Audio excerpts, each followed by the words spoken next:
Scene की शुरुआत में हम देखते हैं कि अचानक दरवाजा जोर से खुला और दोनों चौंक कर उस तरफ मुड़े। एक गाइड ड्रोन कमरे में दाखिल हो रहा था। सनवू स्टंट रह गया। चा सुंगयोन के वर्ड्स ने उसे एकदम साइलेंट कर दिया। पहली बार उसके पास कहने को कुछ नहीं था। डिसबिलीफ और एक हल्की सी उम्मीद के बीच फंसा हुआ। तभी ड्रोन उनके सामने आकर रुका और अपनी आवाज में बोला, इट्स चेकआउट टाइम। और फिर चा सुंगयोन चली गई। सनवू वहीं खड़ा रह गया। उसके माइंड में उनकी कॉन्वर्सेशन गूंज रही थी। हर वर्ड, हर बात उसके दिमाग में घूम रही थी, जैसे सब उसे ट्रस्ट करने के लिए पुश कर रहे हों। वो फंसा हुआ था। यहाँ किसी पर पूरी तरह ट्रस्ट नहीं किया जा सकता था। लेकिन अब उसके सामने वो डिसीजन था जो या तो उसके परिवार को बचा सकता था या तबाह कर सकता था। वो उस प्रेशर का वेट महसूस कर रहा था। सीन अब फाइटिंग वार्ड्स रूम नंबर 10। 5 लोगों का कमरा में शिफ्ट हुआ, जहां सनवू के रूममेट्स जमा थे। हर फाइटर अपने गाइड के साथ खड़ा था और ओल्ड मैन एक बड़ी स्क्रीन पर प्राइज मनी रैंकिंग्स देख रहे थे। उन्होंने रूम में अनाउंस किया, पिछले राउंड में जीतने के बाद तुम सबकी रैंकिंग्स काफी ऊपर चली गई हैं। जैसे ही रैंकिंग्स स्क्रीन पर फ्लिकर हुई, ओल्ड मैन की नजर सनवू की रैंकिंग पर टिक गई। वो हल्का सा सिर हिलाते बोले, इवन सनवू आगे निकल आया, लेकिन उसकी इंजरीज ने प्राइज पूल में उसकी हालत खराब कर दी। पास खड़ी मिन्हो ने कहा, वो अब भी रिकवरी में है, राइट? पिछली फाइट तो ब्रूटल रही होगी। कोई भी वीआईपी इंजर्ड फाइटर पर बेट नहीं लगाएगा। तभी दरवाजा खुला और गाइड ड्रोन ने अनाउंस किया, player Sunwoo has return to fighting wards room number 10। Sunwoo अंदर आया, ड्रोन के पीछे पीछे, और सबकी नजरें उस पर टिक गईं। ओल्ड मैन ने सबसे पहले उसे ग्रीट किया, तुम्हारी हालत उम्मीद से बेहतर लग रही है। उनकी आवाज में हल्की सी राहत थी। सनवू ने कमरे में एक बिटर नजर डाली और धीरे से कहा, लगता है तुम सब फाइट्स में बिना एक खरोंच के निकल आए। उसके लहजे में डिसअपॉइंटमेंट था, जिससे ओल्ड मैन कंफ्यूजन में पड़ गए। तुम कहना क्या चाह रहे हो? सनवू की नजर अब भी जमीन पर टिकी थी। मेरी पिछली फाइट में बुरी तरह चोट लगी। तुम सब स्किल्ड, पावरफुल और डेंजरस फाइटर्स हो, और मुझे खुद पर शक हो रहा है कि क्या मैं तुम सबके सामने कमजोर हूं। उसकी आवाज फ्रस्ट्रेशन से कांप रही थी। हाथ मुट्ठी में कस गए थे। ओल्ड मैन और अमांडा ने एक दूसरे की तरफ देखा। सनवू की बॉडी में एक मिक्स था, एंगर और डिटर्मिनेशन का। चाहे जो हो, मुझे राउंड ऑफ 16 तक पहुंचना ही होगा। अगर नहीं पहुंचा तो मेरे फैमिली के लिए खतरा बढ़ जाएगा, उसने कहा। उसकी आवाज में डेस्परेशन साफ थी। वो ओल्ड मैन और अमांडा की तरफ मुड़ा। प्लीज हेल्प मी, मुझे स्ट्रॉन्गर बनना है। मैं कुछ भी करने को तैयार हूं। ओल्ड मैन उसे देख रहे थे, थोड़ा शॉक्ड और वरीड। जैसे ही वो कुछ बोलने वाले थे, सनवू ने कट कर दिया, टेल मी ओल्ड मैन, क्या मैं ट्रेनेबल नहीं हूं? क्या मैं यहां के लायक नहीं हूं? अमांडा ने साइलेंस तोड़ा। उसके टोन में अथॉरिटी थी। तुम्हें चाहिए एक अल्टीमेट मूव। अब सनवू और ओल्ड मैन दोनों ने क्यूरियोसिटी और इंटेंसिटी से उसकी तरफ देखा। अमांडा ने शार्प नजरों से सनवू को देखा। कोई भी फाइटर तब तक डोमिनेट नहीं करता जब तक उसके पास एक सिग्नेचर टेक्निक ना हो, और इस वर्ल्ड में जहां हम लिटरल मॉन्स्टर से लड़ रहे हैं, एक लीथल मूव एसेंशियल है। वो उसके करीब आई। तुम्हें पता भी है तुम्हारी स्पेशलिटी क्या है सनवू? तुम्हारा अल्टीमेट मूव क्या हो सकता है? सनवू स्टंट था। उसकी आंखें बड़ी हो गईं। मेरी स्पेशलिटी? उसकी आवाज अनश्योर थी। मुझे नहीं पता। ओल्ड मैन उसके पास क्राउच हुए, उसके शिन को इंस्पेक्ट किया। How about a calf kick? वो थॉटफुल था। तुम्हारी शिन की बोन इस्तेमाल करो। सनवू उसे देखता रह गया, माइंड में आइडिया प्रोसेस करता हुआ। ओल्ड मैन बोले, मैंने कई फाइटर्स ट्रेन किए हैं, लेकिन बहुत कम होते हैं जिनके पास तुम्हारे जैसी लेग कंट्रोल और पावर होती है। तुम्हारी फाइट में तुम्हारी लेग बोन ने काय का फुल फोर्स स्लो किक झेला और तुम फिर भी खड़े रहे। ये एक्सेप्शनल बोन स्ट्रेंथ है। सनवू को याद आया, काय के साथ उसकी वो भयंकर टक्कर, हर ब्रूटल हिट की मेमोरी उसके अंदर जिंदा हो गई। वो धीरे धीरे सिर हिलाते बोला, I trust the strength of my bones. उसकी आवाज में अब थोड़ा कॉन्फिडेंस झलक रहा था। ओल्ड मैन सीधा खड़ा हो गया। उसका टोन अब और एनिमेटेड था।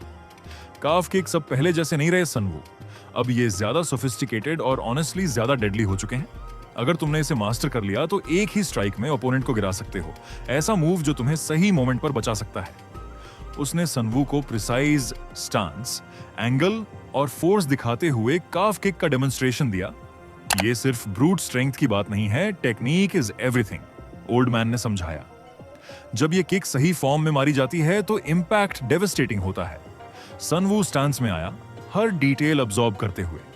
एक फोकस्ड ब्रेथ लेकर उसने वॉल पर एक जोरदार काफ किक मारी। इतनी जोरदार कि एक तेज क्रैक की गूंज कमरे में फैल गई। ओल्ड मैन की आंखें सरप्राइज से चौड़ी हो गईं। फिर उसके चेहरे पर एक ग्रिन फैल गई। दैट साउंड, वो हंसते हुए सिर हिलाने लगा। सुन वो, तुम्हारे अंदर नेचुरल टच है इसके लिए, लगता है तुम्हें समझ आ रहा है। लेकिन जैसे ही वो सेटिस्फैक्शन का मोमेंट शेयर कर रहे थे, अचानक दीवारों के पार थंडरस थर्ड्स गूंजने लगे। पूरा रूम हिल उठा। ओल्ड मैन का चेहरा डार्क पड़ गया। चिंता उसके माथे पर साफ झलक रही थी। ये आवाज कहां से आ रही है? भारी थर्ड्स हॉलवे में गूंज रहे थे। पूरा फाइटिंग वार्ड उनकी आवाज से भर गया। सीन शिफ्ट हुआ, रिवीलिंग द सोर्स। एक बंद दरवाजे के पीछे एक फिगर डेडली प्रिसिजन से मूव्स एग्जीक्यूट कर रहा था। हर स्ट्राइक फियर्स, इंटेंस और पावर से भरी हुई थी। उसका नाम रियो इचिका है और ये वही बंदा है जो अगले राउंड में सनवू का ओपोनेंट बनने वाला है। प्राइज पूल में 15वें रैंक पर लीथल स्किल और रॉ स्ट्रेंथ का जीता जागता एग्जाम्पल। उसकी प्रेजेंस अपने आप में टेरिफाइंग थी और उसकी ब्रूटल ट्रेनिंग इस बात की रिमाइंडर थी कि आगे कौन कौन से फाइटर्स उनका इंतजार कर रहे थे। सीन वापस टेंशन से भरे फाइटिंग वार्ड रूम नंबर 10 में लौटा। ओल्ड मैन ने अर्जेंसी से कहा, सनवू, अगर तुमने ओपोनेंट को एक परफेक्ट काफ किक से गिरा दिया तो फाइट्स जल्दी खत्म हो सकती हैं बिना अननेसेसरी ब्रॉल्स के। और अगर तुम अगले राउंड तक इंजरी फ्री पहुंच गए तो तुम्हारी प्राइज पूल रैंकिंग भी बढ़ेगी। More eyes on you means bigger stakes, bigger rewards. Sunwoo कुछ रिस्पॉन्ड करता उससे पहले ही मेनन अचानक उसके पीछे प्रकट हो गया। सनवू चौंक कर पीछे कूद गया। उसका चेहरा शॉक में था। मेनन ने फिर कहा, दिस वोंट डू। मेनन का चेहरा डेडली सीरियस था। उसने रूम में सबकी तरफ देखा। सीरियस? तुम सबको अब तक समझ नहीं आया। डिसबिलीफ से उसने सबको घूरा। तुम लोगों ने नोटिस नहीं किया कि सनवू के पास ऑलरेडी एक स्पेशल मूव है? ओल्ड मैन ने पजल्ड होकर पूछा। What are you getting at Menon? Menon ने स्टेप लेकर सनवू की तरफ उंगली उठाई। मेनन ने फिर कहा। उसका हेडबट, उसकी आंखों में एक ग्लिंट था। सनवू की काय के साथ फाइट में देखो, कितनी बार उसने ब्रूटल हेडबट्स झेली और फिर भी वो खड़ा रहा जैसे कुछ हुआ ही नहीं। That's know small feet. मैं बता रहा हूं, सनवू का स्कल सबसे टफ है जो मैंने कभी देखा है। सनवू का मुंह खुला का खुला रह गया, रियलाइजिंग कि मेनन ने कितनी बारीकी से उसकी फाइटिंग स्टाइल ऑब्जर्व की थी। मेनन की आंखें नैरो हो गईं, एक अनसेटलिंग एंथुसियाज्म के साथ। मेनन ने फिर कहा, मैं तुम्हारे स्कल को टेस्ट करना चाहता हूं सनवू। वो आगे बढ़ा, लेकिन सनवू इंस्टिंक्टिवली पीछे हट गया, डिस्टेंस बनाने की कोशिश करते हुए। ओल्ड मैन ने फौरन इंटरवीन किया, हाथ उठाकर रोका। होल्ड ऑन, स्ट्रॉन्गर हेडबट से अटैकर को भी डैमेज हो सकता है। ये छोटा गैम्बल नहीं है, स्पेशली इस वार्ड के मॉन्स्टर्स के सामने। सनवू ने काय वाली फाइट की याद करते हुए सिर हिलाया। अगर मैं अपना सिर वेपन की तरह यूज करता रहा तो रिस्क लूंगा ब्रेन डैमेज का, शायद उससे भी वर्स। शायद मैं 2 राउंड्स भी क्लियर ना कर पाऊं। मेनन का चेहरा गिर गया। डिसअपॉइंटमेंट और फ्रस्ट्रेशन उसमें साफ दिखने लगे। मेनन ने फिर कहा, that's a strange thing to say Sunwoo. उसकी आंखों में इंटेंसिटी चमक रही थी। तुम्हें क्या लगता है, यहां कोई भी अपनी जान रिस्क किए बिना फाइट कर रहा है? इस अरीना में सबको पता है स्टेक्स लाइफ और डेथ के बीच हैं। तुम्हें लगता है तुम बिना लिमिट्स पुश किए आगे बढ़ जाओगे? पूरा रूम साइलेंट हो गया, जैसे मेनन की बातों ने सबके सिर पर पत्थर गिरा दिया हो। सनवू का दिल जोर से धड़कने लगा। उसे एहसास हुआ कि चाहे उसे कितना भी एज मिल जाए, अगर वो उन रिस्क्स को फेस नहीं कर सका तो सब बेकार होगा। मेनन ने अपनी उंगली गले पर फिराते हुए कहा, अगर तुम होल्ड बैक करोगे तो 100% गारंटी डेड हो। उसकी वो चिलिंग जेस्चर हवा में लटक गई, सबके दिल में घर कर गई। ओल्ड मैन ने अपने दांत भींचे, लेकिन वो मेनन की बातों को गलत नहीं ठहरा सका। उसे भी पता था मेनन बिल्कुल सही था। जितना ब्रूटल ये सुनने में लग रहा था, मेनन ने ओल्ड मैन की तरफ एक स्टीली नजर डाली। उसके करीब झुकते हुए बोला, तुम्हारे पास अभी सनवू की चिंता करने की कोई पोजीशन नहीं है। ओल्ड मैन चौंक गया, मेनन की बातों से साफ हिला हुआ। मेनन आगे बढ़ा, उसके चेहरे पर ग्रिम एक्सप्रेशन था। तुम्हारी टर्न अगले है ना? और तुम्हारा ओपोनेंट है हनमेन सू, रैंक 9। वो कोई ऐसा नहीं है जिसे तुम हल्के में ले सको।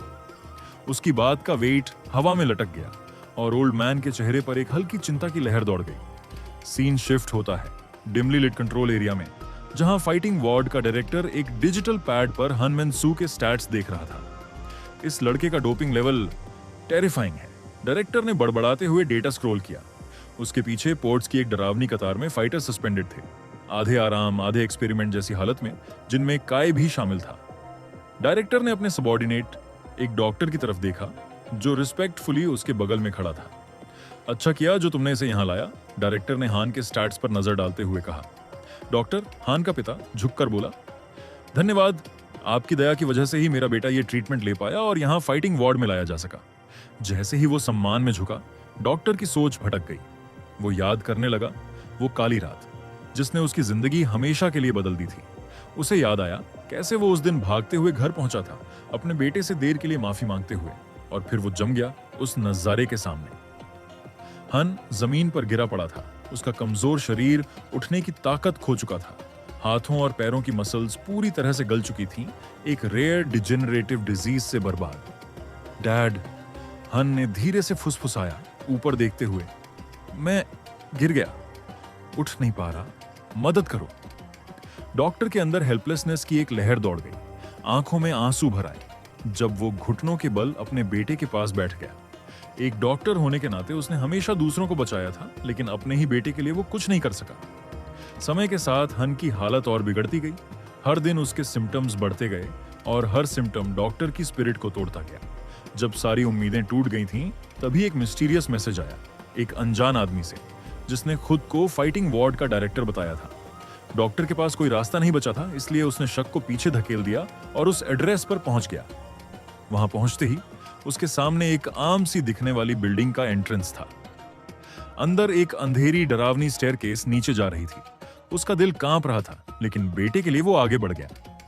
सीढ़ियों के अंत में उसने खुद को एक क्लिनिकल रूम में पाया, जहां रोज ऑफ ग्लास पॉड्स रखे थे, डिमली लिट स्पेस में, जिनमें लोग सस्पेंडेड थे, ट्यूब्स और वायर्स से जुड़े किसी अनजाने एक्सपेरिमेंटल प्रोसेस में। वो साइट नाइटमेयर जैसा था, लेकिन डॉक्टर के लिए उसमें एक ट्विस्टेड ग्लिमर ऑफ होप थी। उसने देखा कैसे सामने लाइंड अप वायल्स एक साथ रखे थे, हर कैप्सूल में लाइफ और डेथ का मिक्स। एक डेस्क पर रखी लिस्ट में दुनिया के सबसे पावरफुल नाम थे, फेमस साइंटिस्ट्स, लीडर्स, जिनके बारे में डॉक्टर ने सिर्फ न्यूज में सुना था। डॉक्टर की उंगलियां कांपने लगी जब उसने डॉक्यूमेंट को स्कैन किया। वो डरावना था, लेकिन एक अजीब सी होप भी चमकी। शायद यही उसके बेटे की लास्ट चांस थी। तभी डायरेक्टर अंदर आया, उसका चेहरा स्मूथ और उसकी आंखें हॉक जैसी कैलकुलेटिंग। वेल डॉक्टर, लगता है आपको समझ में आ गया कि हम यहाँ क्या कर रहे हैं, उसने एक हल्की मुस्कान के साथ कहा। उसने हाथ बढ़ाते हुए कहा, यह तुम्हारा चांस है अपने बेटे को बचाने का और कुछ मॉन्यूमेंटली बड़ा करने का। हमारे साथ जुड़ो, तुम्हें सभी रिसोर्सेज मिलेंगे और हम तुम्हारे बेटे का पूरा ख्याल रखेंगे। इसे एक कोलैबोरेशन समझो। डॉक्टर के दिमाग में तूफान मच गया। उसके अंदर का एक हिस्सा चिल्ला रहा था, मत भरोसा कर इस आदमी पर, लेकिन उसका दूसरा हिस्सा, वो जो अपने बेटे का दर्द देख देख कर टूट चुका था, सुनने के लिए तैयार था। आंखों में आंसू भर आए और वो फ्रीज हो गया, ड्यूटी और डेस्परेशन के बीच अटका हुआ। आखिर में टेरर ने होप पर जीत पा ली। उसने मुड़कर दौड़ लगाई, बिना रुके अपने घर पहुंचा, फ्रंट डोर फाड़ते हुए अंदर घुसा और अपने बेटे को पुकारा, पर जो उसने देखा वो उसकी आत्मा को चीर गया। हन अपनी कमजोर ब्रूज्ड बॉडी के साथ उस वेस्टिंग डिजीज से टूट चुका खुद को फांसी लगाने की कोशिश कर रहा था। डॉक्टर ने हान को जोर से पकड़कर नीचे खींच लिया, उसे कसकर जकड़े हुए, खुद रोते हुए। हान ने धीरे से फुसफुसाया, प्लीज डैड, बहुत दर्द हो रहा है, मैं अब ऐसे नहीं जी सकता। उस पल डॉक्टर को समझ आ गया, ये लड़ाई खत्म हो चुकी थी। वो अपने बेटे का दर्द अब और नहीं देख सकता था। अगले ही दिन वो हॉस्पिटल वापस लौटा और डायरेक्टर की टर्म्स मान ली। अब वापसी का कोई रास्ता नहीं था। जो आदमी कभी लाइफ को बचाने की कसम खा चुका था, अब उसके इस फैसले ने जन्म दिया एक मॉन्स्टर को, जो और कोई नहीं बल्कि उसका अपना बेटा था। सीन वापस प्रेजेंट में स्नैप हुआ। हान अरीना कॉरिडोर में खड़ा था, वहां बजिंग करती ड्रोन की आवाज गूंज रही थी। फाइटर हान, ड्रोन ने मैकेनिकली कहा, you may enter the arena now. भारी डोर्स एक कराह के साथ खुले और हान आगे बढ़ा, उसकी एक्सप्रेशन ठंडी, बिल्कुल अनफ्लिंचिंग। स्टेडियम के अंदर ओल्ड मैन तैयार खड़ा था, उसकी स्टांस स्टेडी थी। ड्रोन की आवाज अरीना में गूंजी, match between old man rank 22 and Han rank 9 begins now. जैसे ही ड्रोन चुप हुई, दोनों फाइटर्स एक साथ फट पड़े। हान ने चौंका देने वाली स्पीड में मूव किया, उसका लीप ऑलमोस्ट इंस्टेंटेनियस था। ओल्ड मैन रिएक्ट भी पूरी तरह नहीं कर पाया था कि हान की उंगलियां ब्लेड जैसी आगे बढ़ीं और उसकी राइट शोल्डर में ब्रूटल प्रिसिजन के साथ पियर्स हो गईं। ओल्ड मैन की आंखें चौड़ी हो गईं, दर्द की लहर उसकी बॉडी में दौड़ गई। अगर वीडियो पसंद आया हो तो एक लाइक जरूर कर देना। कमेंट करके बताओ कि आपको सबसे इंटरेस्टिंग पार्ट कौन सा लगा। और हाँ, अगर अभी तक चैनल को सब्सक्राइब नहीं किया है तो जल्दी से कर लो। बेल आइकॉन को भी प्रेस कर देना ताकि कोई भी अपडेट मिस ना हो। मिलते हैं अगले वीडियो में, तब तक के लिए टेक केयर और कीप स्माइलिंग।